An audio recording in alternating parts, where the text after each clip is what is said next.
Any general thoughts from this one?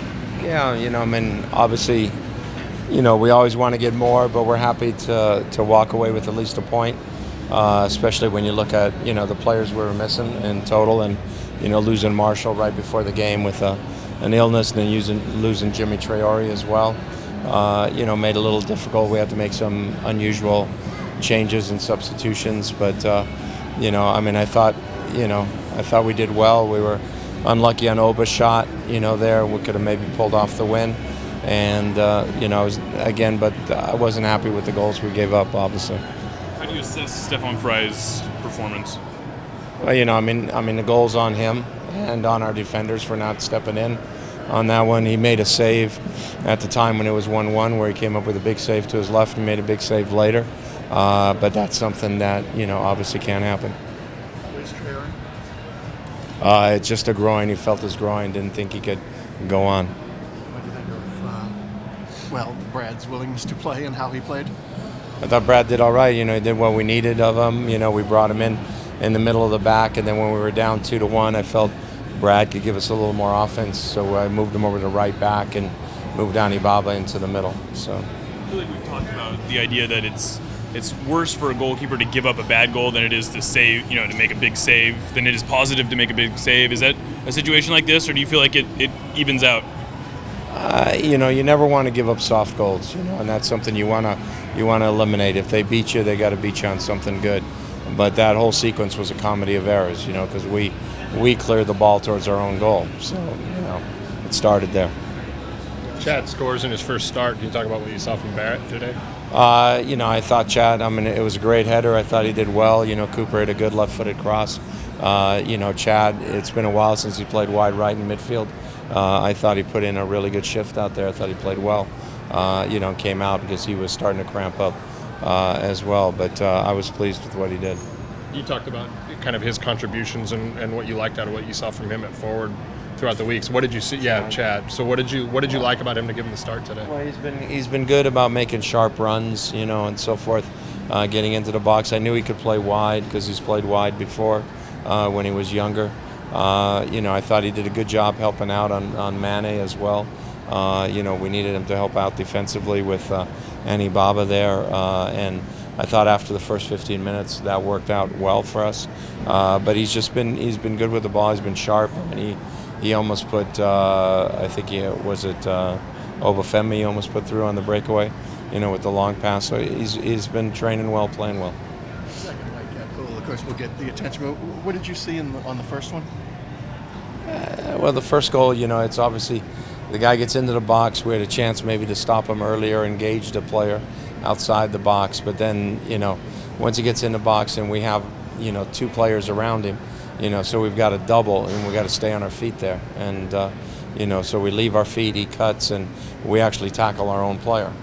So, that's something that I think you stay on your feet and you have a better chance of doing well there. But, and also the timing of it coming, within about 4 or 5 minutes after our goal, that's something that we've got to be a little more resolute at that. But it's coming, and again, we showed character. We showed our character to come back, and we showed our character, because we almost walked away with 3 if Obas doesn't hit the post there, if that slips in the corner. Data what you see on the penalty kick decision? It was hard because I really didn't watch the replay because I was busy trying to organize our team at that point. So I haven't seen the replay, so I don't know. Some people said it was a penalty, some people said it was soft. I don't know, but you gotta be willing to put yourself into a position, which Cam Weaver did, and he ended up calling the PK. And it seemed like there was no question that he was taking that. Was that something that was set beforehand? Yeah, it's always set before, and so he's one of the guys. Evans is the other one, but Pineda grabbed the ball right away. So. Yeah. seemed like they had a lot of the game early, even if it led to a lot of kind of off-target shots from distance. I mean, what do you kind of see in them controlling that early, and then you guys being able to get more? Well, they come out with a lot of energy early, you know, and they were very good, I thought, the first 15, 20 minutes, and definitely had us on the back foot, you know, and that was their part of the game. After that, I thought we got into the game more and started to, you know, connect some passes, control the pace of the game a little bit. But they're a team that relies on their speed, relies on their energy and their youth, and so they jump on you early. I thought in the second half they started to tire a little bit, and, you know, if we don't give up the goal we give up, I think we have a good chance of winning today. Kenny's 200th game. You talk about what you've seen from him and kind of what he's given to the league for his career. You know, obviously he's had a great career and scored a lot of goals in the league, you know, and he's a guy who gives us, like we said, options for us up front. And, you know, today he set up the goal. You know, it seems like always at the end of the day, if there's a goal scored, you know, and he's on the field, a lot of times he's part of that, you know, and he's in that combination somewhere, and that's just something that he has and possesses and has, you know, had over the years that he's played. It seems fitting that in Evan's first game back, he gets into the national team by being versatile, and you have him play center back, which is not a position he's played a bunch. Yeah, but he's trained a lot at center back with the national team because they had so many right backs in. So, you know, I knew he had played at center back, you know, over the past week. And when Jimmy went down, we said, okay, you know, I thought that Annie Bob had done a pretty good job with Mana, and so I didn't want to change that at that moment. But once we went down, like I said, then it made sense to change it. Do you have any idea where you're going to sort of keep him at least through the World Cup break? I don't know. We'll have to see. You know, we'll have to see how Marshall is for next week. We'll have to see how Nagel is. You know, and so a lot of that to determine it. I mean, he's always going to have a little bit of a flexible role for us.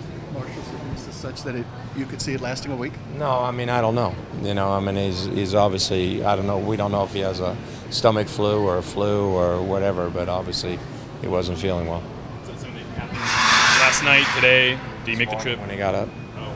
Yeah. What from your conversation, I guess, with Brad led kind of all parties to figure this was the best role for him Today? Yeah, just, you know. Well, we didn't have, to be on the bench. It just, you know, his legs felt heavy. It wasn't a situation that we didn't feel he was ready to go 90 minutes. Emotionally, he said he felt fine. He was ready to play. We were almost going to sub him in at halftime, and we decided to wait a little bit. It's a good thing that we did because with Jimmy's injury, we were able to make that sub instead of having made another sub. Where were you planning on playing him if you had come in at halftime? He might have come on wide right. Okay, thanks.